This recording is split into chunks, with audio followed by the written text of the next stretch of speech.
caviarder des pages de littérature, de gare ou autre. Vous faites ça depuis très longtemps, il me semble, puisqu'on est arrivé, enfin vous êtes arrivé à 1000 poèmes express qui font l'objet d'un recueil aujourd'hui aux éditions du Dernier Télégramme, excellentes éditions de poésie. C'est une somme, je pense qu'on peut le dire, ça se voit, ça se soupèse, voilà. Alors il n'y a pas les 1000 là-dedans, pour une raison simple que vous allez nous donner. Oui, en fait, quand j'ai commencé à faire des poèmes express à la fin des années 80, en 1987, je n'aurais jamais imaginé qu'un jour je serais invité à Alençon et qu'on verrait ces poèmes express que je distribuais, que je donnais volontiers aux gens qui étaient autour de moi, publiés dans un livre et présentés en exposition ici à Alençon. Voilà. Donc j'en ai beaucoup donné, mais finalement il en restait 500 sur les 1000, puisque j'ai terminé le numéro 1000 cette année. Et Fabrice Caravaca, le directeur des éditions du Dernier Télégramme, m'a proposé de faire ce livre. Et il a bien travaillé, et donc il est présenté aujourd'hui, et figurez-vous qu'il est en librairie depuis le 13 octobre. Donc ça correspond parfaitement. Et l'éditeur ne savait pas non plus qu'il allait y avoir en même temps une exposition de mes poèmes express. Donc, pour vous le présenter très simplement, je ne vais pas vous lire beaucoup de poèmes express, puisque de toute façon, il y en a déjà pas mal sur les murs qui ont été installés grâce à l'intervention de Rémi, c'est lui qui a fait le choix. Et moi, je choisis juste de vous lire le tout premier poème express que j'ai écrit, qui est en page première de couverture, je vais vous le lire. Poème express numéro 1. Rentrer dans la vie, perdu le contact, la règle de conduite, une vie de solitaire. Ma voix me parut étrange. Le moment est peut-être venu, un signe d'assentiment. Je ne peux pas vous dire des choses. Arrachez le feuillet. Je lis le poème express numéro 725, qui est au milieu du livre. Pardon, 723, soyons précis. Massacré, attaqué, une crise terrible qui réclame une solution terrible. Ils obéiront. Et le dernier, le numéro 1000, qui est donc la 4e de couverture, qui change de statut, du numéro 1000 il passe au numéro 4. Les mots entre eux étaient superflus. Voilà. Merci Lucien. De quelles années datent les différents que tu as lus? Le premier, le milieu, et le dernier, sans doute. Oui, alors là, le dernier, je le sais, c'est l'année 2023, puisque je l'ai publié à la fois sur mon blog et sur mon compte Twitter.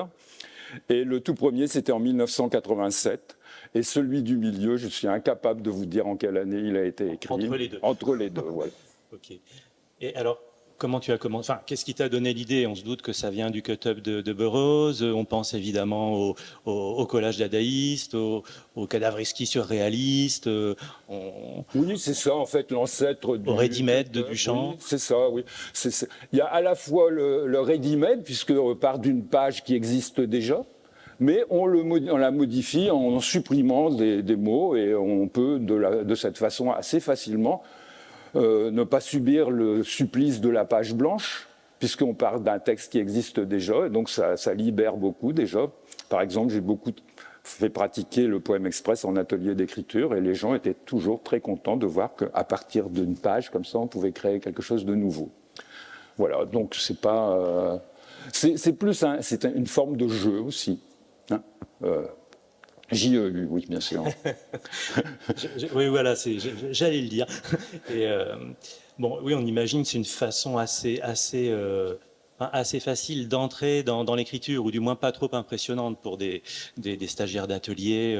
Oui, on imagine bien que ça doit bien marcher. Alors moi, je pense à autre chose aussi avec ces poèmes express. Je pense à la métaphore, tu sais, de la statue qui est contenue dans le bloc de granit, donc de tous les possibles qui sont dans la page blanche, et finalement, tu arrives pour...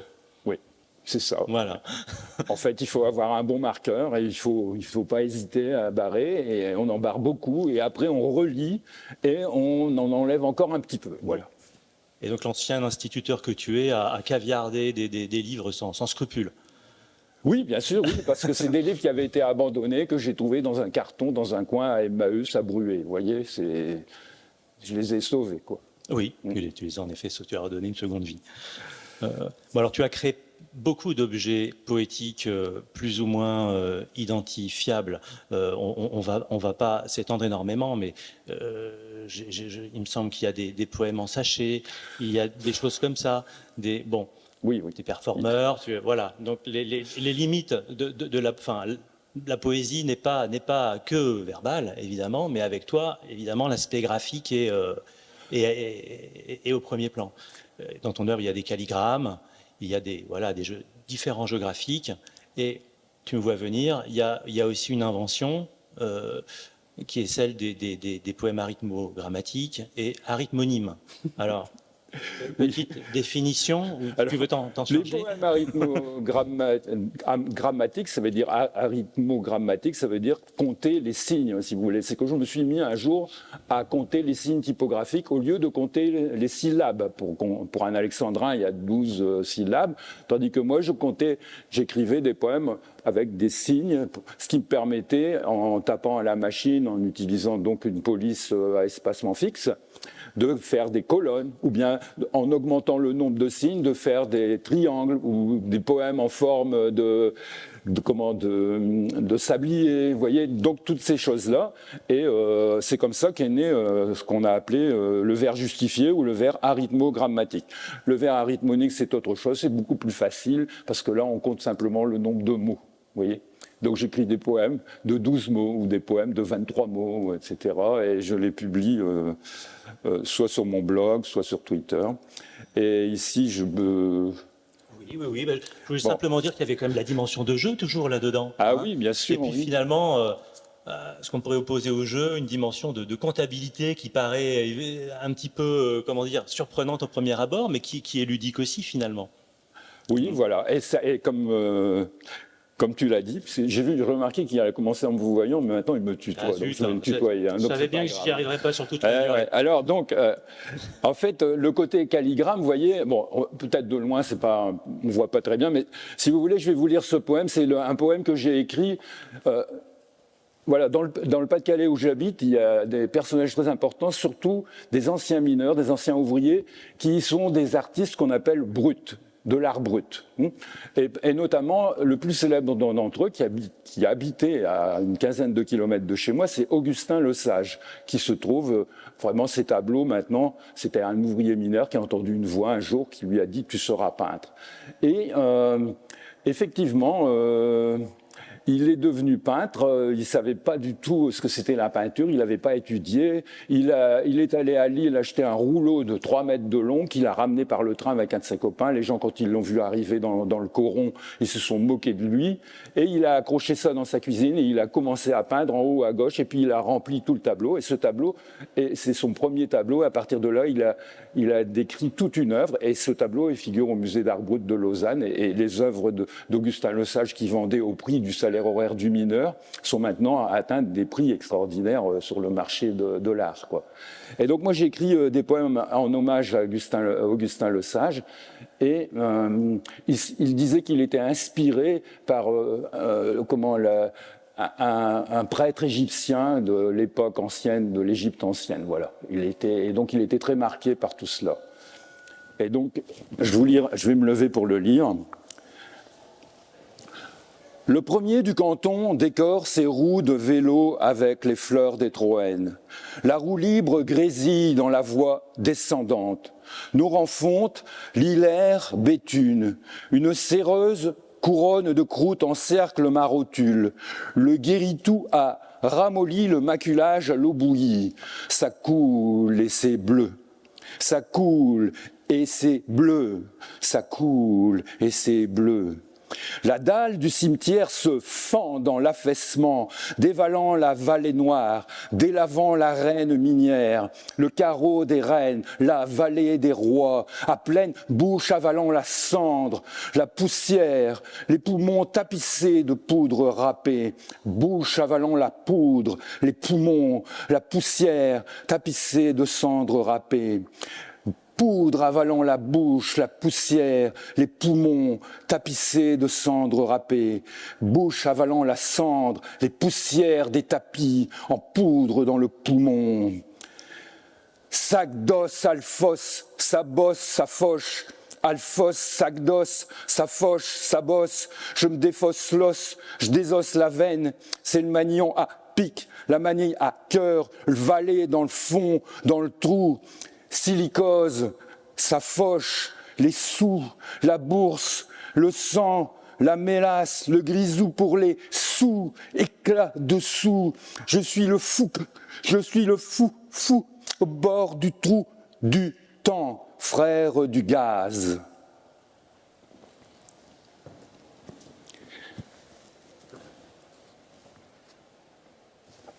Merci Lucien. Peut-être que tu pourrais montrer l'impression graphique que ça donne. Oui, voilà, si vous voulez, donc c'est une colonne et je marque la césure, quand je lis, je marque la césure à la fin de la ligne.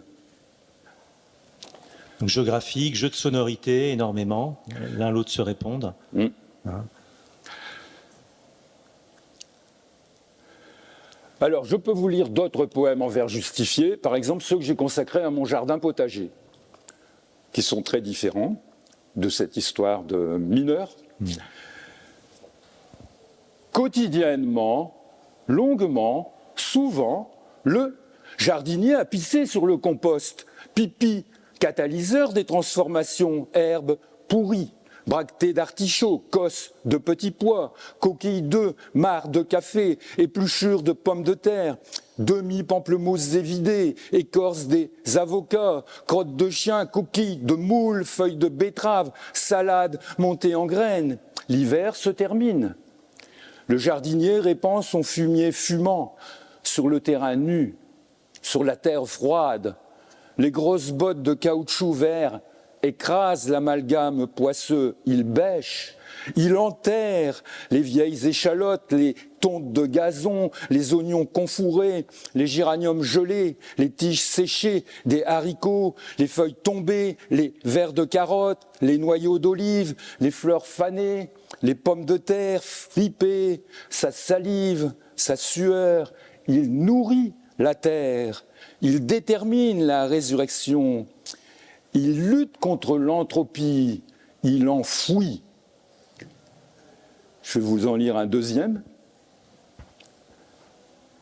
Fille du jardinier, femme du jardinier, mère du jardinier, elle se penche vers la terre, elle récolte les haricots de l'été, a posé un carton d'emballage, un petit carton entre deux rangées, boîte qui a voyagé dans les camions, sur les autoroutes anonymes, boîte récupérée à la sortie du supermarché.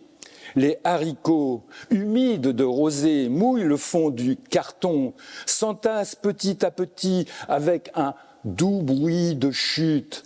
La main véloce parcourt le rang, soulève les feuilles, écarte les prêles, arrache un laitron, les doigts pincent les pédoncules, les haricots rassemblés dans l'autre main tombent en groupe dans le carton. Leur destination finale, la toile cirée sur la table de la cuisine, l'équeutage de leurs extrémités, le bain d'eau froide dans l'évier blanc émaillé, le bain de vapeur, la cuisson, le blanchissage des promis au congélateur, empaquetés dans le film plastique, la fin des haricots.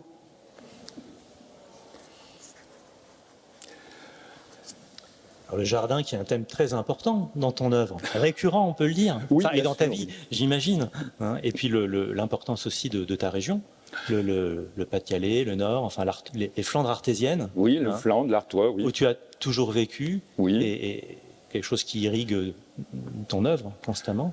Oui, j'ai toujours vécu à moins de 15 km de l'endroit où je suis né, c'est exact. Ouais, même ça, tu l'as compté, en fait.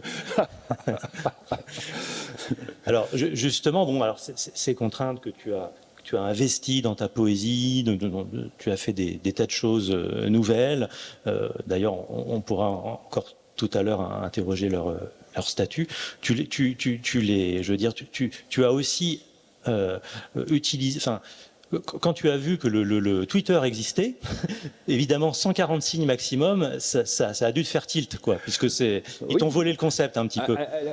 En vérité, j'ignorais totalement l'existence de Twitter, d'ailleurs, il y a une quinzaine d'années. Et puis, mais c'est un ami dans la famille qui me dit ah, Lucien, vous qui aimez compter les signes typographiques, vous savez que sur Twitter, il faut compter et qu'au-dessus de 140 signes, on ne peut pas envoyer le message, quoi. Et donc c'est pour ça que je me suis intéressé à ça et j'ai ouvert un compte Twitter. Et j'ai tout de suite commencé en écrivant un feuilleton que j'ai appelé Les aventures de court Twitter.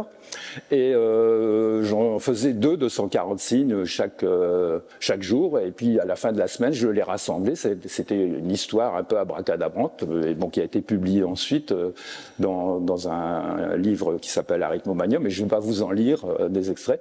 Mais je veux dire, c'est vrai que je me suis rendu compte qu'il y avait pas mal de poètes aussi qui étaient sur Twitter et qui utilisaient cette contrainte de faire ce qu'on appelait des touches, mais ça veut dire des tweets parfaits. Et le tweet parfait qui fait pile exactement 140 signes, ni plus ni moins. Et c'était une petite, mais c'est une contrainte qui finalement est plus facile à utiliser que la contrainte où, par exemple, si on n'utilise que des vers qui ne font que 7 signes, c'est très difficile d'écrire une histoire sans couper les mots, quoi. Donc sans couper les mots parce qu'il y a cette règle-là. Bref, donc j'ai écrit aussi des tweets en créant des hashtags, c'est-à-dire des mots-clés, et notamment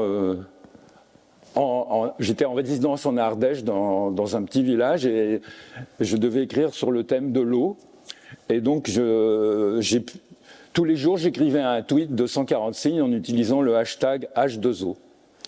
Et là, donc après, j'ai réuni tout ça dans un ouvrage.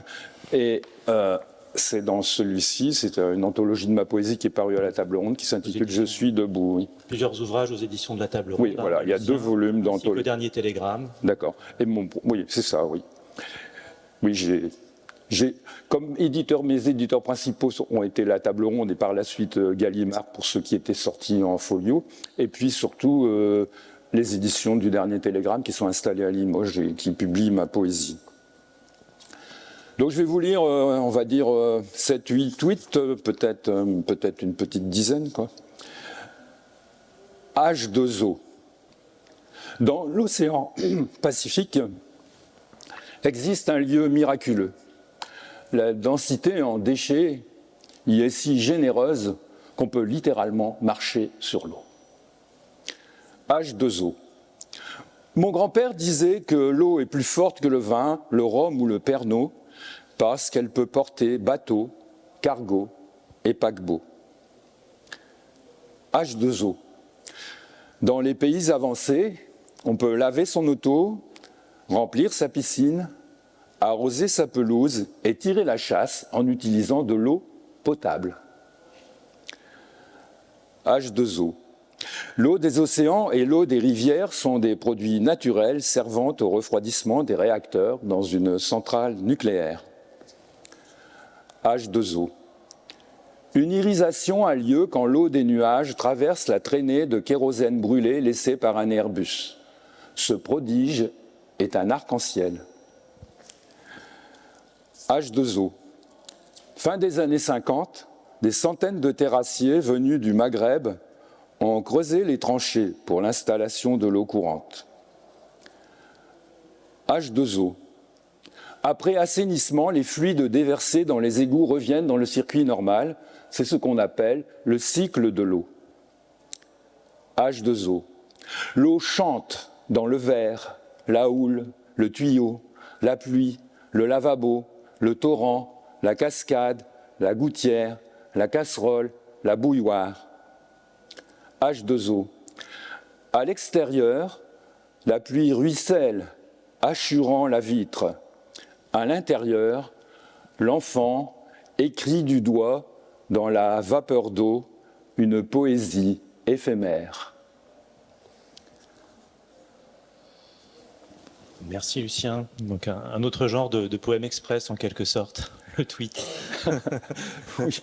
Alors oui, le jeu de mots courte Twitter, donc courte bien sûr, c'est pas très long, et puis ça fait référence à Kurt Schwitters, le poète lettriste bien sûr. Oui. Donc oui, c'est Oui, bien oui, trouvé. c'est ça. Bravo. Oui, oui, j'adore, enfin, j'aime beaucoup les œuvres de Kurt Schwitters, qui est un précurseur et qui était aussi très proche des dadaïstes. Oui. Je sais. Oui, Moi, c'est aligné, hein, de toute façon, c'est aligné. Oui, c'est Là, ça. enfin, Oui. est-ce que comment dire, tu récuses un petit peu les surréalistes par rapport aux dadaïstes, peut-être? J'avais cru lire. Oui, d'une certaine Ouais. façon, oui, oui, oui. Oui, mais bon, quand j'avais 18 ans, j'ai découvert le surréalisme, j'ai découvert l'écriture automatique d'André Breton, etc. Et finalement, je trouve que les poèmes express, ça a un côté aussi écriture automatique, mais ce n'est pas de l'écriture automatique parce que les poèmes express, c'est plutôt de l'écriture mécanique, parce qu'ils apparaissent par l'utilisation d'un outil qui est le marqueur noir, et ça découpe, tandis que le fait d'écrire l'écriture automatique des surréalistes est différente. Bon, après, c'est vrai. Mais je trouve, surtout, c'est plutôt le dadaïsme, ce qui me touchait aussi, c'était l'aspect ludique, surtout de leur successeur, le mouvement Fluxus. Voilà, bon, enfin, je ne veux pas non plus... Parce que là, on dirait vers le happening, les performances, qui sont une autre facette, en tout cas les performances Ouais. de ce que tu fais. Bon, on va peut-être rester sur les textes aujourd'hui, dans le temps imparti. Mais c'est Dans vrai le temps que... imparti, je ne sais pas, parce que je ne sais pas où est-ce qu'on en est, là.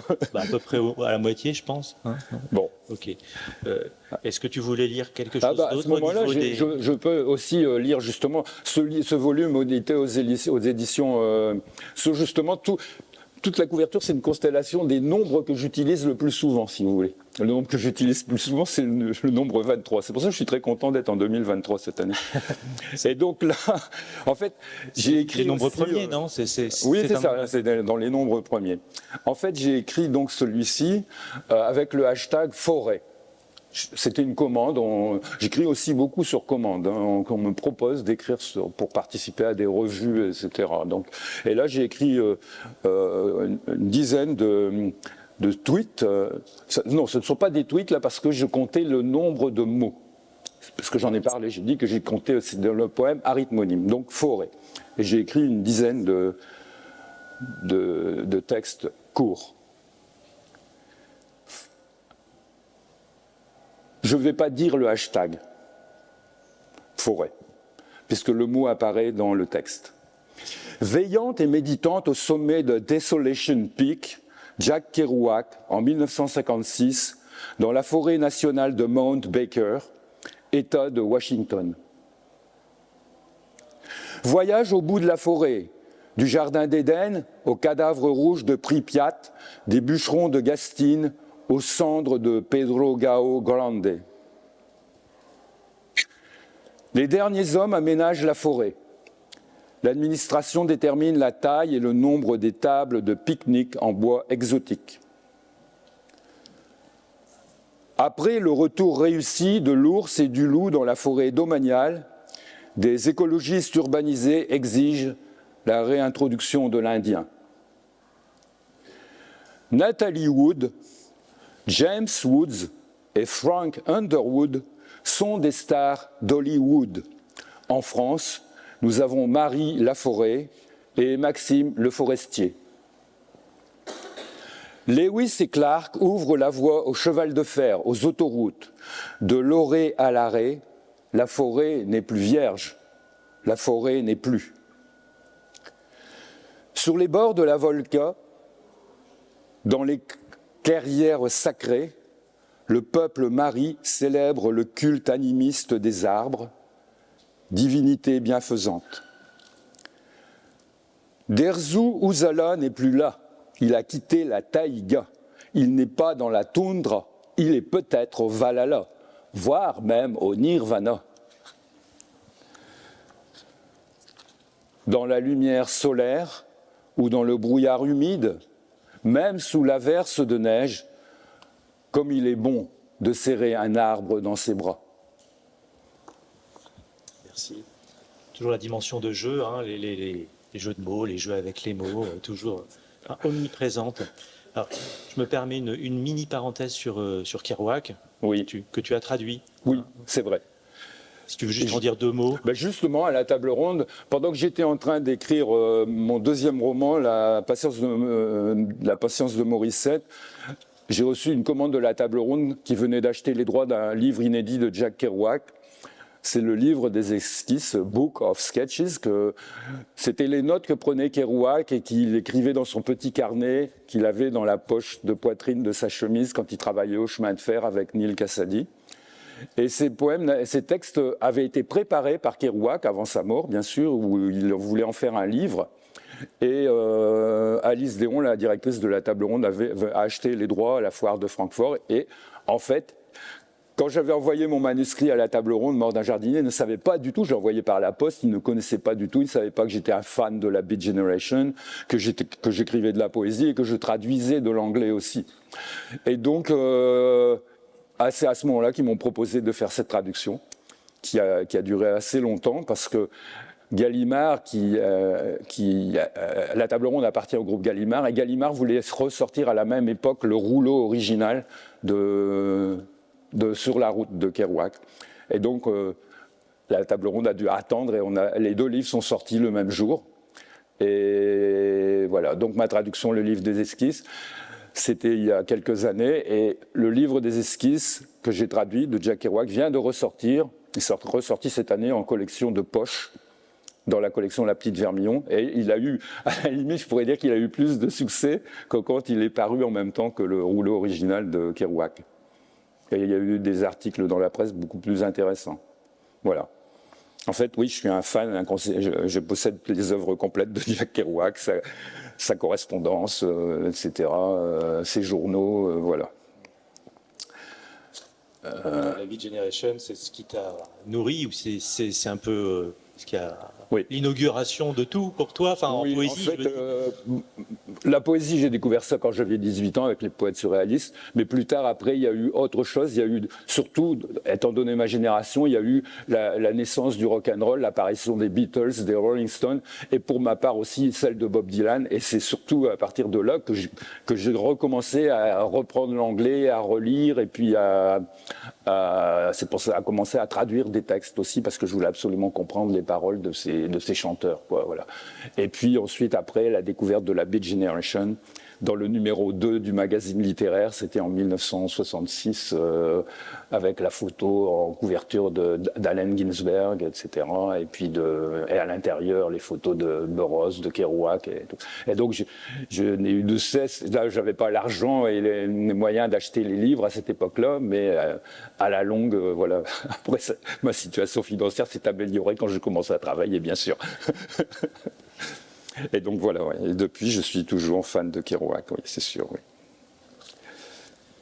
Tu voulais lire encore peut-être un poème à contrainte? Non. On passe à... Ou sinon, le 1948. Là, ah oui, c'est vrai. Pas... Oui, si mais je sais pas, on a quelques, parce qu'après, il faut parler un peu des romans. Oui, voilà. Et puis, on a un morceau de bravoure pour la fin. Voilà, aussi. vous verrez. Alors, celui-ci, bon, je vais me lever pour le lire. C'est un poème qui est paru aussi dans Ni bruit ni fureur, qui a 3 parties. Une partie sur l'enfance, une partie sur le jardin et une partie sur les disparus. Et donc, dans cette partie, il y a le dernier poème du livre qui s'intitule « Je ne suis pas mort ». Je ne sais pas en quelle année Kurt Schwitters est né, mais je sais qu'il est mort en 1948.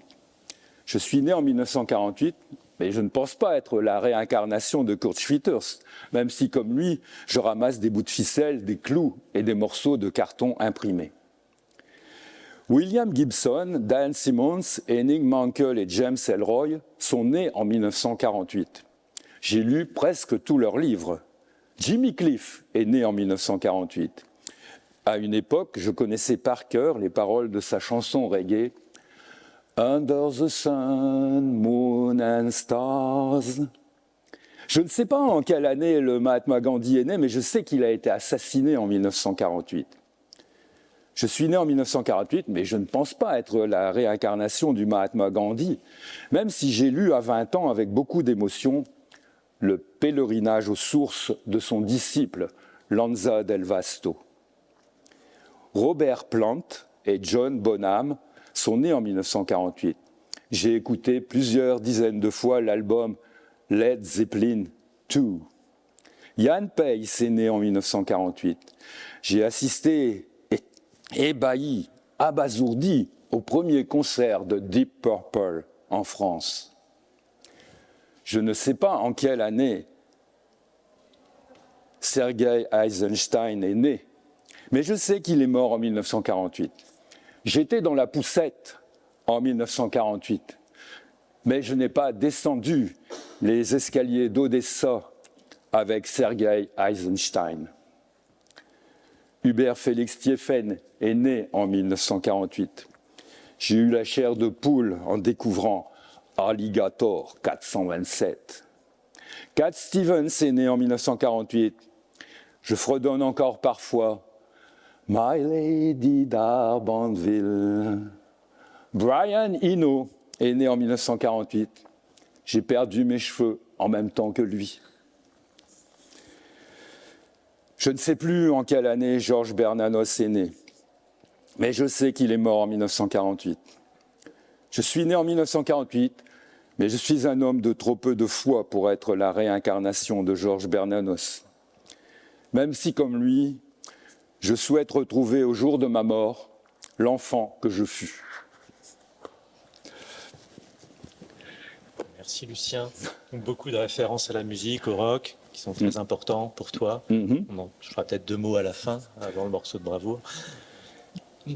Alors, tout ça nous amène à un moment important dans ton parcours quand même, hein, oui. C'est-à-dire le passage au roman, on va le dire comme ça, pour le dire simplement. Oui, c'est ça, oui. Je suis un romancier à vocation tardive. C'est ça, mieux vaut tard que jamais. Et ce roman, c'est quand même un genre de poème, oui. Celui dont on va parler. Oui. Mais c'est une œuvre fabuleuse, je vous conseille vraiment de la lire. Bon, il y a un dispositif. Alors, on est encore peut-être tu vas en parler. On est encore un peu, on est encore dans les contraintes. Il y a toujours cet aspect-là. Peut-être moins. Oui. Tu commences à les desserrer, mais tu t'en départis pas complètement. Hein. En fait, vas-y, je te laisse parler. Là, donc, ce roman s'intitule Mort d'un jardinier. Donc, à l'origine, mon manuscrit ne portait pas du tout le mot roman ni le mot poésie. Je l'ai envoyé par la poste sans mettre d'étiquette, si vous voulez.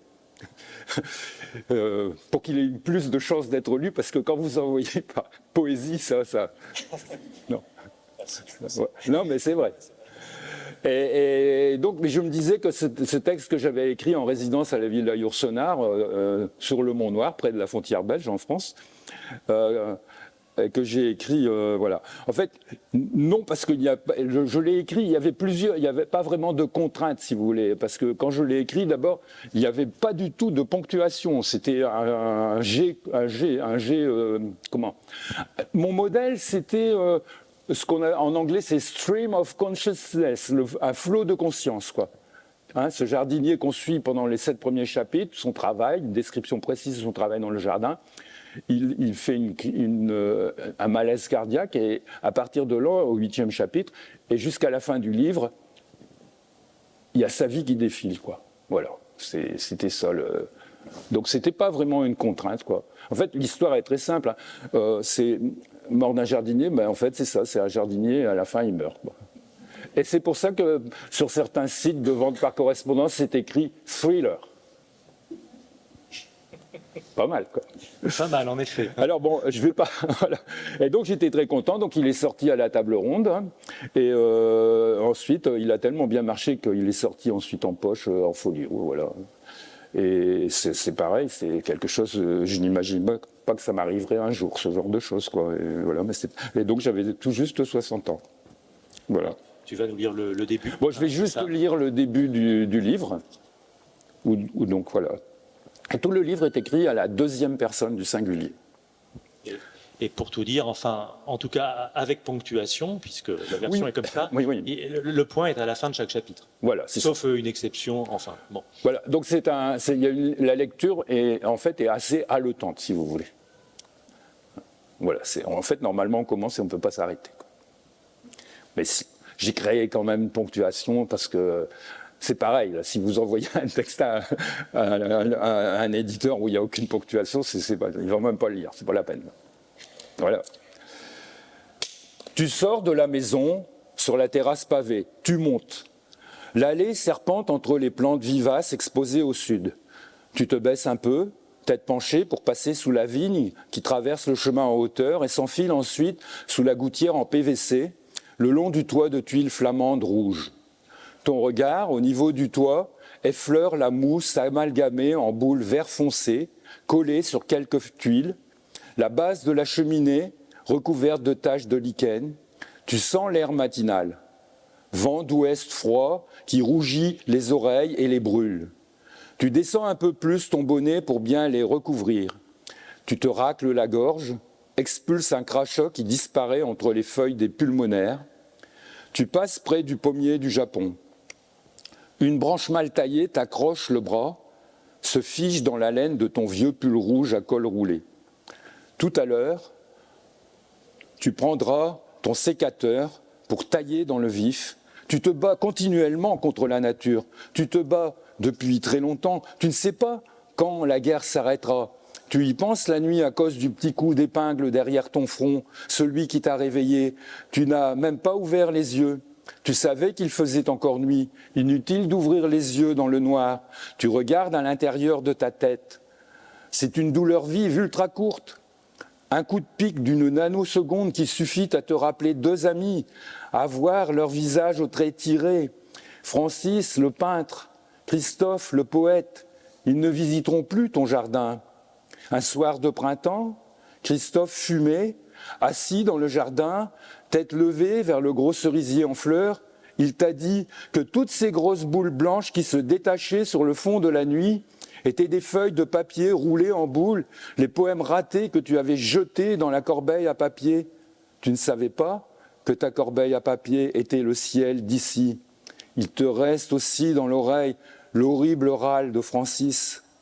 La branche du pommier du Japon bat l'air derrière toi lorsque tu te dégages rageur. Arrivé dans le pré, tu te retournes, vois la maison sous toi et en face l'autre versant. Le vent t'apporte le bruit qui font les cloches des vaches. Drôle d'idée d'attacher des cloches savoyardes à des vaches hollandaises enfermées dans des pâtures protégées de barbelés ou de clôtures électriques. C'est ton angélus personnel, à toute heure du jour et parfois de la nuit. Tu écoutes aussi les feuilles de la plantation de peupliers du voisin qui vibrent dans le vent du couchant et la lumière du levant. Tu continues, te voilà devant le portillon du potager à soulever le loquet. Tu es satisfait, les lapins ne viennent plus croquer les feuilles des carottes ou les bourgeons terminaux des choux et des haricots. Évidemment, ton grillage de 50 cm de haut n'offre aucune dissuasion contre les pirates venus du ciel, énormes pigeons ramiers dont les ailes claquent comme des coups de fusil dans le tilleul d'en face.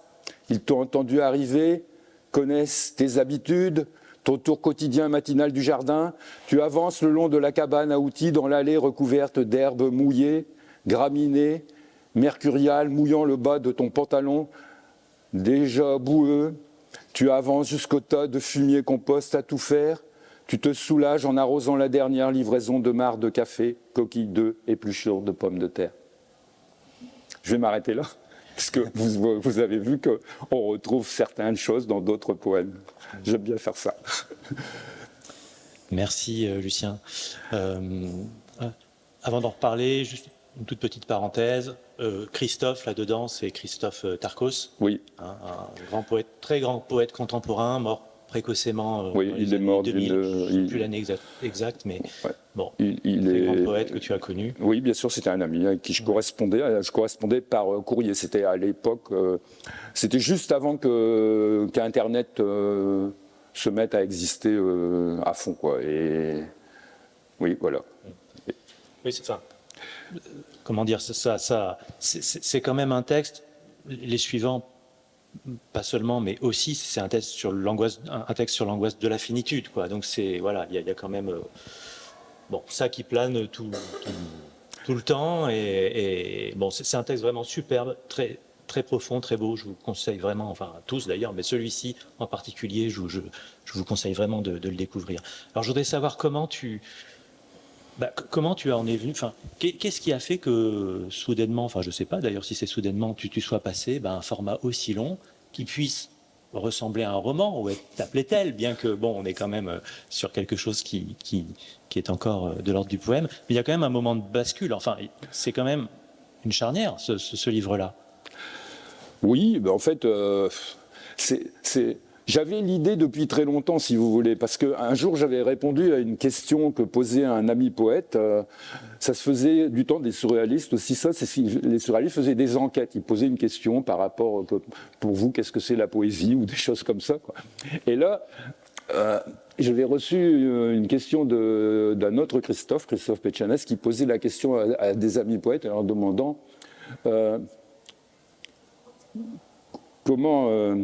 comment aimeriez-vous mourir? Vous voyez le genre de question, quoi, quand même. Alors moi, j'avais répondu deux choses. J'avais répondu, oh, vous savez, pour ce qui me concerne, j'aimerais autant ne pas mourir, mais si on ne peut pas faire autrement, j'aimerais mourir de ravissement au milieu d'un jardin. Alors, cette idée-là, alliée à cette idée que j'avais déjà lue, que soi-disant, au moment de sa mort, on a toute sa vie qui défile, j'avais les deux idées qui allaient me permettre d'écrire Mort d'un jardinier. Et je l'ai écrit tout simplement parce que, comme je vous l'ai dit, j'étais en résidence d'écriture, et c'était la première fois que ça m'arrivait d'avoir une résidence d'écriture qui a duré en fait 2 mois. Pendant 2 mois, j'étais à la maison, la villa, l'ancienne villa où Marguerite Yourcenar a passé son enfance, c'est à Saint-Jean-Scapelle, c'est dans le département du Nord. Et c'est une résidence internationale d'écriture. Il y a des auteurs de différents pays. Quand j'y étais, j'étais avec un poète russe et un poète portugais. Et un écrivain portugais, pas obligatoirement poète. Et c'est là que j'ai eu le temps d'écrire tout ça. Et là, j'ai écrit 2 livres, en fait. J'ai écrit Les vers de la bière, qui sont mon journal entre 1986 et 2006. Et puis, Mort d'un jardinier. Parce qu'on m'a proposé de rester un 2e mois. J'étais parti pour 1 mois, on m'a proposé de rester un 2e mois. Et comme moi, je n'habite pas très loin, parce que de la villa Marguerite Yourcenar, de mon bureau, dans la chambre du haut, j'étais dans les monts de Flandre, mais de là, j'apercevais les terris du bassin minier, qui sont pas loin de chez moi. Et donc, je pouvais rentrer à la maison assez régulièrement, donc ça ne me dérangeait ni moi ni ma femme que je reste un 2e mois là-bas, puisque je pouvais rentrer à la maison quand je voulais. Et voilà, c'est pour ça que, en fait, j'étais arrivé à l'âge où on pouvait, voilà. Et puis, quand j'ai eu fini d'écrire Mort d'un jardinier, mon manuscrit, je me suis dit, je vais m'obstiner. Et je me suis obstiné parce que je pensais que ce texte pouvait être lu par plus de personnes que le public habituel de la poésie. Et voilà. Et en fait, c'est vrai, ça a marché, quoi. Mais je me suis obstiné, j'ai envoyé mon manuscrit à plus de... En fait, quand j'ai envoyé le manuscrit à la table ronde qu'il a pris, je venais de refaire... Voilà, j'ai fait une 2e... Enfin, j'en avais envoyé une 20aine d'éditeurs au tout début, et après, il y a POL qui était intéressé. Mais bon, il fallait qu'il relise. Il a mis 1 an avant de le relire, mon livre. Et quand il a eu fini de le lire, finalement, en fait, il m'a envoyé une lettre. Et quand l'éditeur vous envoie une lettre, c'est toujours une lettre de refus, parce que quand c'est accepté, il vous téléphone. Hein. Voilà. Donc je savais que c'était dur. Et à partir de ce moment-là, j'ai attendu, j'ai perdu 1 an, en fait, d'une certaine façon. Et donc après, j'ai refabriqué 10 exemplaires, et j'ai envoyé de nouveau à d'autres éditeurs. Et voilà, j'ai eu raison. Et après, j'en ai écrit d'autres de romans, voilà. Alors on va en parler. On pourrait parler des journaux, on ne va pas le faire, on n'aura pas le temps, mais c'est aussi un aspect vraiment très intéressant. Enfin, tu sais que je les aime beaucoup. Donc les versets de la bière et puis les vers de la terre, hein, c'est ça. Oui. Ça, c'est les journaux, au dernier télégramme. Alors, il y a eu d'autres romans ensuite. Oui.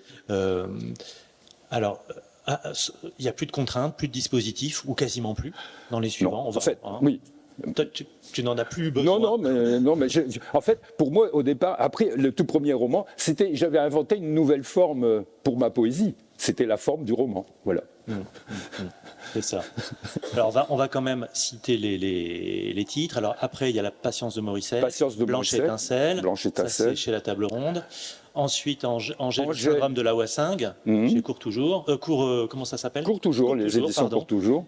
Et puis le dernier, Rivière, chez Court Toujours aussi. Oui. Alors, il y en a un autre aussi qui s'appelle Le Lapin Mystique, qui est un roman complètement délirant, là, si vous voulez. Complètement surréaliste, celui-ci. Il est publié aux éditions de La Contralée, ouais. Oui, il est Extraordinaire celui-ci, j'aime beaucoup. C'est un roman circulaire. Oui. On comprend rien, alors, mais quand on arrive au bout, on se dit tiens, et on peut recommencer au début. C'est un peu trip sous acide quand même, celui-ci. Oui, Il y a un côté Beat Generation. Psychédélique, oui. Très bien. Donc, alors, ces romans suivants, moi, ce qui m'a frappé, c'est que les thèmes sont d'une grande humanité. Hein. On parle des petits, de la souffrance psychique, du deuil, dans le dernier. J'ai l'impression qu'en lâchant les contraintes, c'est comme si quelque chose s'était ouvert dans une évidence de... Voilà, il n'y a plus besoin de jeux compliqués pour faire diversion, d'une certaine manière. Les choses se disent dans leur... l'expérience est dense. Ce sont des livres, surtout celui-ci, tu m'as dit, je crois, un petit peu bilan. Hein, il y a quelque chose d'un retour sur sa vie. La thématique du temps, de la mémoire est au premier plan. Hein, il y a presque quelque chose de proustien, enfin sinon dans le style, dans le projet, quoi. Il y a vraiment l'idée de faire revivre toutes ces époques et puis de les mettre en relation les unes les autres. Hein. Est-ce que tu veux un petit peu parler du dernier, par exemple, Oui. Et puis en lire un petit extrait? Un court extrait, oui. Donc en fait, Rivière, j'ai mis longtemps à l'écrire quand même, parce que bon, j'ai presque mis 12 ans à l'écrire, si vous voulez. Je me suis arrêté. Et en fait, j'ai profité de l'enfermement généralisé de 2019 pour le terminer. J'ai réussi à le terminer à ce moment-là. J'avais trouvé comment m'en sortir, comment le finir. En fait, c'est un tort que j'ai eu. J'ai commencé à l'écrire sans connaître la fin. Pour les autres, je connaissais toujours la fin avant de commencer. Mais là, je n'avais pas la fin. Et donc j'ai mis du temps à l'écrire. Et donc, en fait, c'est l'histoire d'un couple, une histoire d'amour qui commence dans la fin des années 60, début des années 70. Et puis après une trentaine d'années en commun, Jean-Baptiste et Claire. Rivière, c'est le nom de famille de Jean-Baptiste. Claire a un cancer foudroyant et elle meurt. Et donc, ensuite, on retrouve Jean-Baptiste qui est inconsolable de la disparition de sa femme. Et comment va-t-il s'en sortir, voilà. En gros, c'est ça, quoi. Comment il va revenir dans la société et voilà, et participer. En gros, c'est ça. Et alors, il y a aussi, comme dans Morissette, dans le Patience de Morissette, il y a la voix de Morissette. Ici, il y a la voix de Claire qui intervient. Alors, on ne sait pas si c'est un spectre, un fantôme, ou bien, on ne sait pas. Elle intervient dans le livre. Et donc, la typographie change d'ailleurs. Oui, c'est ça, oui. Incursion d'une autre conscience. Et là, ça ressemble à des poèmes en prose. Il y a un style. Oui, c'est ça. Si vous voulez, j'ai toujours besoin, même en écrivant un roman, d'avoir une parole poétique quand même. Et donc là, en l'occurrence, c'est les monologues, je les appelle ainsi, les monologues de Claire, qui apportent de la lumière dans le texte. Tu nous lis l'un de ces monologues. Oui, je lis un des monologues. Je lis mon préféré, en fait. Je vais le lire. J'avance sans bruit, pas chassé sur mes ballerines, glisse en musique sur le parquet verni, le long du miroir. Je porte des gants blancs et ma main gauche tient la rampe, la barre, m'empêche de tomber dans le vide. Le parquet devient de la glace, le froid traverse mes ballerines. De temps en temps, un rayon de lumière m'éblouit. Là où le rayon frappe, la glace fond et fume en vapeur. C'est puissant, mais je n'ai pas peur. Je sais que tu es derrière le miroir.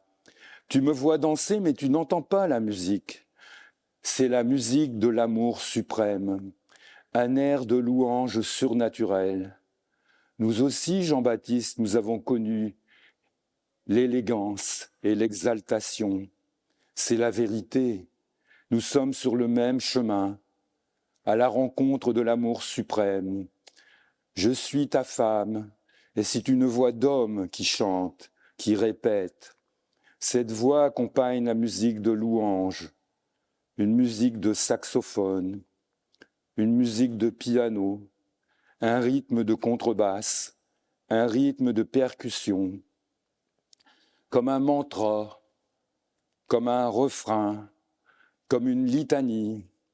L'homme répète 19 fois. Je me souviens, autrefois j'ai compté en écoutant le disque avec toi. Il chante A love supreme, a love supreme, a love supreme, a love supreme, a love supreme, a love supreme, a love supreme, a love supreme, a love supreme, a love supreme, a love supreme, a love supreme, a love supreme. Ouais.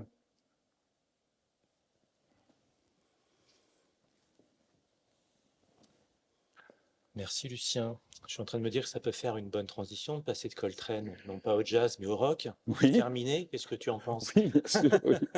Oui. Alors, il est rocker quand même, parce que tu as un groupe Pochuk. Alors, Oui. qu'est-ce que devient Pochuk? Pochuk, c'est un groupe dada punk, voilà, et qui a été créé sous les auspices de Captain Beefheart et de Sun Ra, si vous voulez, si vous voyez un peu ce genre de musique, quoi. Donc qui a enregistré, donc c'est un groupe où je joue de la basse, où je martyrise une guitare basse en fait. Et il y a mon fils Thomas qui joue de la batterie. Il y a le copain de ma fille Marie qui joue de la guitare électrique et un ami de Thomas qui joue du saxophone. Voilà. Et tout ça, ça fait beaucoup de bruit et ça dégage vraiment des décibels. Et donc, on a enregistré un CD. Et donc, si vous voulez ce CD, vous pouvez l'utiliser pour faire fuir vos voisins ou là, il n'y a pas de problème. Ça a été testé, ça marche. Mais sinon, vous pouvez l'écouter, il est sur SoundCloud. Et voilà. Très bien. Alors, et on peut encore jouer si on nous invite, voilà. Alors, on n'a pas parlé, bon, on n'a pas eu le temps d'Ivarge Vavar, qui est un grand poète contemporain d'Amiens, oui. Donc Picard, et lui, il a la particularité d'écrire pas mal en picard. Oui, il écrit beaucoup en picard, oui. Et moi, je ne pensais pas que le picard, si vous voulez, pour moi, c'était le patois que je n'avais pas le droit de parler dans la classe, à l'école, seulement parfois dans la cour de récréation, mais c'était la langue de ma grand-mère, vous voyez. Donc, quand j'avais une dizaine d'années, voilà, et je le comprends et je le parle, quoi. Alors, donc à ton tour, tu t'es lancé dans la poésie en picard. Oui, c'est ça. Sous les auspices d'Ivarge Vavar. Oui, Ivarge Vavar. Mais Ivarge Vavar aussi m'a fait, par exemple, le Mastaba d'Augustin Lesage, dont j'ai lu un extrait, c'est Ivarge Vavar qui me l'a proposé. Il avait le chic pour me trouver des sujets sur lesquels écrire, quoi. Il me connaissait bien. Alors toi, comme tu baignes encore dans la musique rock, tu as écrit sur... Voilà, je vais juste présenter le poème. C'est un poème, ça dure 5 minutes. C'est un poème que j'ai écrit en rentrant d'un concert de Patti Smith à Dranouter, où tous les ans en Belgique, il y a un festival folk rock, quoi. Et c'était juste l'année où Allen Ginsberg était mort, quoi. Et donc, voilà. Et puis, donc, avec moi, il y avait aussi ma fille, Marie, qui m'accompagnait. C'est elle qui avait insisté pour que j'y aille, d'ailleurs. Et voilà ce que j'ai écrit en rentrant. Alors, je vais vous le lire. C'est pas en français, mais normalement, vous devriez comprendre. Et je reste assis pour le lire. Et on termine là-dessus, parce qu'on ne pourra pas faire mieux que ça. Mais il nous reste encore assez de temps, quand même. Non, on dépasse, là. Oh, ben, je pense qu'on termine avec cette lecture. Parfait. Patti Smith.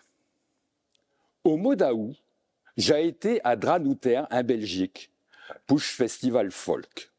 Chez Ponlon de Mazon, j'y étais avec un fil, chez tel qu'elle avait voulu que je vache avec elle, chez tout pour vire Patti Smith le tortus. Elle l'acquiert tous les deux, et puis Patti Smith allait de m'nache, et quand elle a commencé à canter, elle a volâche de m'fil à cette heure. Ah donc, j'ai dit un petit journal qui s'appelait The Star Screwer. Ça veut dire coqueux d'étoiles. Et dedans, j'avais mis un long morceau de poésie de Patti Smith, chez tout du temps qu'elle avait fait chez l'album Horses. Et ça veut dire bidet. Ah donc, elle est au même venue en France, à Charleville, pour dire esprière sur le tombe à chez deux jaunes Rimbaud, Arthur, et puis Isabelle, et sœur, mais je ne l'avais jamais vu un vrai. Et vlog, j'étais là, un zoo de chapiteaux, à Dranouter. Il fait jour fort co. Il y a vos grands mains de monte. avec un film Marie, un accord arrivé à nous glisser tout du chemin, inter tartus indigent, pardon, pardon, à chez Jean. Et puis voilà, juste avant que chaque hommage, un avo réussi, bien plaché, chailleto, presque à front stage. Fin bénache. Chaque hommage à l'heure, chez le présentatrice, elle a annoncé Patti Smith, chez tôt du flamand, mais il me son avis que je comprends quand même chaque aldijo. Chez les musiciens, ils ont rentré sur scène, ils ont commencé à jouer, et puis tout d'un coup, elle a vu arriver Patti Smith. Long caveurette, pont maquillé, un paletot de garçon sur son dos, des grosses bottines, un jean, puis un tchocaraco tout chiffonné. Elle a fait signe à chez Jean. Il criote terre tous. Mais je dis genre, je raviso. Elle a voix un petit livre d'un semain. Il me semble que chez toi un livre et de poésie. Et puis elle a saqué ses lunettes des pochettes de paletot. Ah donc, elle s'est invinchée à micro. Et là, j'ai été saisi. Elle a commencé à lire. Holly, Holly, Holly, Holly, Holly, Holly, Holly, Holly, Holly, Holly, Holly, Holly, Holly, the world is holy. Sacré, sacré, sacré, sacré, sacré, sacré, sacré, sacré, sacré, sacré, sacré, mon est sacré. Tout d'un coup, j'ai eu comme une boule dans ma gosiou. Mon cœur, il s'est serré. J'ai senti mes yeux se fréquir. J'ai cru que j'allais brère, là, au mi-temps de tout le monde. J'avais reconnu tout de suite Choc Chéto Hall, le fameux poème d'Allen Ginsberg. Je faisais aller mes loupes tout bas, en même temps que Patti Smith. J'avais mes yeux pleins de larmes. Il y avait fort longtemps et quitte que cette parole de métopon arrivé. Quand elle a eu fini de lire ce poème, elle a pris ce clarinette, elle s'est mise à souffler dedans et toutes ses forces. Et puis les autres musiciens aussi, ils avaient monté ce son. Elle a fini, ce premier morceau, à terre, su chez planque, su un dos, tout dit un fait jambrère et ce clarinette. Après ça, elle s'est relevée, elle a dit « This poem was from Allen Ginsberg ». Ce poème-là, il est d'Allen Ginsberg. Puis elle a continué sa spectacle, elle a canté ses canchons, elle a redit d'autres poèmes, et tout ce temps-là, je suis resté sur mes gants, sans bouger, avec mes yeux, mes oreilles, tout grands ouverts, jusqu'à que ça je finis. J'étais aux anges. Elle me file aussi. Yapon, il fallait que je n'aie pas, que je vous le dise, Choc Chéto. Et je me rappellerai tout dit de ce jour-là, quand Patti Smith, elle a venu canter à Dranouter.